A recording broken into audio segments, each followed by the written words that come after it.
Okay, so let's rattle off some examples related to L'Hopital's rule. Recall, if your original limit evaluates to 0 over 0 or infinity over infinity, then L'Hopital's rule comes to play, which is to say that your original limit, whatever it was, would be equal to whatever the limit is when you take derivative on top and bottom. Too complicated to show in proof at this stage of your mathematical career, but we'll use it anyways. Two possibilities that occur that we need to be conscientious of. Sometimes you get expressions that aren't written as ratios where you have a 0 times an infinity. In that case, you could pull either term to the denominator, and if you did, you would either get something 0 over 0 or infinity over infinity, and L'Hopital's rule would apply. These are great problems because on the surface they don't look like L'Hopital's problems, but with a little manipulation they become L'Hopital's problems. Great test questions, honestly.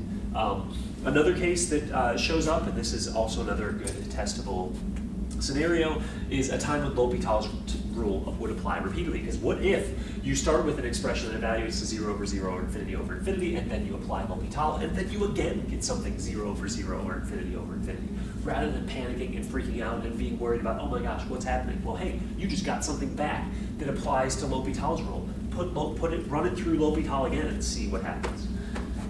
Okay, so regarding seeing what happens, let's take a look at some of these examples to get ourselves some familiarity working L'Hopital's rule problem. So here is a situation, limit x approaches 3 of x squared minus 3x over x cubed minus 27. First thing that you need to do is evaluate. And whenever you evaluate here, this thing evaluates to upstairs 9 minus 9, downstairs 27 minus 27. This evaluates to 0 over 0. And since this thing evaluates to 0 over 0, we can apply L'Hopital's rule. Limit x approaches 3, upstairs 2x minus 3, downstairs 3x squared. And now we just have to, well, see what pops out. You can actually tell at this point, you're not going to get 0 downstairs in the denominator, and that's now going to give you something that can be expressible mathematically. And, well, you would have 27 downstairs and 6 minus 3 upstairs, 1/9. Problem solved. Whew. Not bad, right? I mean, L'Hopital's rule can take something that evaluated to 0 over 0, something that previously you would have had to factor and then cancel out the factors, and man, turns into something that's relatively quick to work with. What about this next guy? Limit as x approaches 0 of sine 2x over x. First things first, as you have to do in any situation where you want to use L'Hopital's rule, you have to know that L'Hopital applies. You have to have something of the form 0 over 0 or infinity over infinity. So, what is this going to evaluate to? This thing evaluates to sine of 0 over 0, which is 0 over 0. Aha! Something of the form 0 over 0, L'Hopital's rule applies. Let us apply L'Hopital's rule. And if we do then, take derivative on top, that's going to be cosine 2x times 2. Take derivative on bottom, that is 1. Now we can run through and compute the response to this. X approaches 0, plug that in, we would get cosine 0. Cosine 0 is 1. 2 is the number that resulted from the chain rule when we took the derivative of what was inside. Downstairs we've got a 1, and well, that all simplifies out to just be a 2. Problem solved. If this problem had shown up during test 1, you would have had to start plugging in numerical values. There just would have been nothing around it. Like, this is an amazing tool, L'Hopital's rule, in terms of addressing limits. You have to have something of the form 0 over 0 or infinity over infinity, but when you do, man, it cuts through limits with a knife. Now, I say you've got to have something of the form 0 over 0, infinity over infinity. Take a look at this guy. This guy's not even a fraction. Oh no, what are we going to do? Here's what we're going to do. Take a look at this expression. Notice what it evaluates to. It evaluates to e to the minus infinity is 0, because that's 1 over e times itself a lot of times. That's basically nothing. And then multiplied by infinity. Here's the thing to think about. This is the case that we talked about, where when you have 0 times infinity or infinity over 0, you could take either one of these pieces and put one in the denominator. So you would sort of have two choices here. Either you could do limit as x approaches infinity of keep e to the minus x upstairs and move the x downstairs as 1 over x. Or you could do limit as x approaches infinity of x, keep that upstairs, and bring the e to the x downstairs. Now, actually, as you look at this, I think it's clear which one's simpler to work with. Why deal with the top case when you have a negative exponent and a fraction inside a fraction, when the bottom case, everything works out really nicely?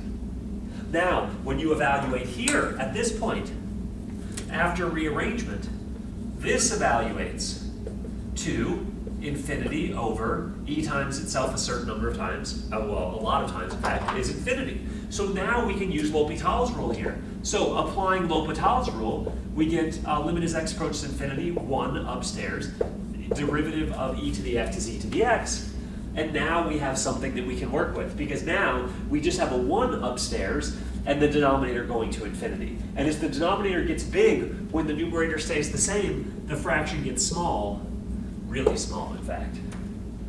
Hey, that's resolved. So, we ran into a situation here where we had a 0 times an infinity, but no sweat. Either of the situations would give you something that works. When you consider which situation to take, man, take the one that's cleaner, right? Why? Go make the thing any more complicated than you have to. But this guy would have evaluated to 0 over 0 and still would have applied with L'Hopital's rule. Anytime you have a 0 times an infinity, just move one of the factors to the denominator and you get something of the form of L'Hopital. Okay, last example, we've got this one here. Limit as x approaches 0, x squared over 1 minus cosine x. You can imagine maybe what this is going to relate to. We haven't used L'Hopital's rule repeatedly yet, but let's take a look at this guy. So first, you have to evaluate. And when you evaluate, note the numerator is going to be 0, and the denominator 1 minus 1, which is 0. So this evaluates to 0 over 0. And since it evaluates to 0 over 0, L'Hopital's rule applies. So we apply L'Hopital's rule, limit x approaches 0, derivative upstairs, derivative downstairs, the 1's going to drop off, the derivative of negative cosine is positive sine, and here we are. And you think, L'Hopital's rule, we took the limit to the limit hospital, it's going to come out well. Well, it might take 2 treatments, but so be it, because look at this guy. When you look here at this guy, he's going to evaluate to what? Evaluates to 0 over 0, because sine of 0 is 0. Now, at this point, you might be like, oh, shoot, and you might panic, and you might wonder, what am I going to do? Well, anytime you get in a limit that evaluates to 0 over 0, or infinity over infinity, apply L'Hopital's rule. And in particular, note, we went from an x squared to a degree 1 thing now, upstairs. And if we just apply derivative one more time, 2 over cosine x. Now we have something that's a lot nicer to work with. And the expression here is going to be what? Well, let's see, evaluate. 2 over cosine 0 is 1. Problem solved. Yes, after we used L'Hopital's rule once, we still got something which we weren't able to determine directly, but the form that we got that we weren't able to determine directly was a form to which L'Hopital could apply again. And the x squared thing became an x thing, became just a number. And man, that made the computation nice and pleasant. So the long story short is, anytime you've got an expression 0 over 0 or infinity over infinity, L'Hopital's rule applies.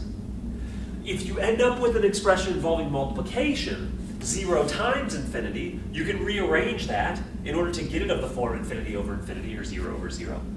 Of your 2 options, take the clear one, why not, right? And sometimes, whenever you apply L'Hopital's rule, you get something back that still isn't directly evaluatable, but something that still applies to L'Hopital's rule. Run it through the hospital again for a second treatment, maybe even a third, hell, but the long story short is you're going to be able to hammer it out eventually, and well, that's what we did.